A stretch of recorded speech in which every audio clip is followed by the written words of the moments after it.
దేశం 77వ గణతంత్ర వేడుకలను ఘనంగా జరుపుకుంది. న్యూఢిల్లీలో జరిగిన గణతంత్ర వేడుకల్లో ముఖ్య అతిథులుగా యూరోపియన్ యూనియన్ కమిషన్ అధ్యక్షురాలు ఉర్సులా వాండెర్, అలాగే యూరోపియన్ కమిషన్ అధ్యక్షుడు ఆంటోనియో లూయిస్ పాల్గొని ప్రత్యేక అతిథులుగా భారత త్రివిధ దళాల సాహస విన్యాసాలను తిలకించారు. అలాగే భారత రాష్ట్రపతి, ఉపరాష్ట్రపతి, ప్రధానమంత్రి నరేంద్ర మోడీ, అతని మంత్రివర్గ సహచరులు, ప్రతిపక్ష నేతలు కలిసి ఈ గణతంత్ర వేడుకల్లో పాల్గొన్నారు. అలాగే వివిధ రాష్ట్రాల్లో ఆయా రాష్ట్రాల ముఖ్యమంత్రులు, గవర్నర్లు కూడా ఈ గణతంత్ర వేడుకలను ఘనంగా జరుపుకున్నారు. ఆంధ్రప్రదేశ్లో ముఖ్యమంత్రి చంద్రబాబు నాయుడు, గవర్నర్ అబ్దుల్ నజీర్ కొత్తగా నిర్మిస్తున్న అమరావతిలోని రాజధాని ప్రాంతంలో ప్రత్యేకంగా ఏర్పాటు చేసిన ప్రాంగణంలో ఈ వేడుకల్ని ఘనంగా జరుపుకున్నారు. అలాగే అట్ హోమ్ కార్యక్రమంలో కూడా అటు రాష్ట్రపతి భవన్లోను, గవర్నర్ భవన్లోనూ ప్రత్యేక భేటీలు జరిగాయి.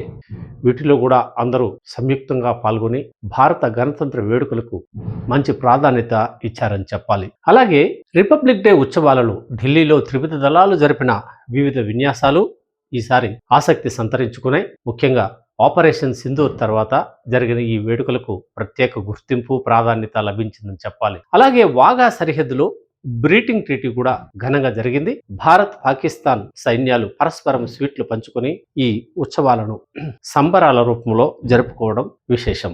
ఇది ఏమైనా 1947లో మనకు స్వాతంత్రం లభిస్తే ఆ స్ఫూర్తితో ఆగస్టు 15న ప్రతి ఏడాది మనం స్వాతంత్ర దినోత్సవాలు జరుపుకుంటున్నట్లే భారత రాజ్యాంగాన్ని ప్రత్యేకంగా తయారు చేసుకుని దాన్ని అమలులోకి తీసుకొచ్చిన సందర్భంగా ప్రతి ఏడాది జనవరి 26వ తారీఖున మనం ఈ గణతంత్ర ఉత్సవాలను జరుపుకుంటున్నాం. ఈ క్రమంలోనే దేశం 77వ గణతంత్ర వేడుకలను జరుపుకోవడం, ఇందులో భాగంగా భారత్ దినదినం అభివృద్ధి వైపు పరుగులు తీస్తూ ప్రపంచ దేశాల సరసన సగౌరవంగా నిలబడడం ఈసారి ప్రత్యేకంగా కనిపించింది. యూరోపియన్ యూనియన్ అనేది కొన్ని దేశాల సమూహం. అన్ని దేశాల యూరోపియన్ దేశాల తరఫున ఆ కమిషన్ అధ్యక్షులు మరియు చైర్మన్ కూడా ఇక్కడ హాజరు కావడం ఈసారి రిపబ్లిక్ డే ఉత్సవాలలో ప్రత్యేక ఆకర్షణగా నిలిచింది.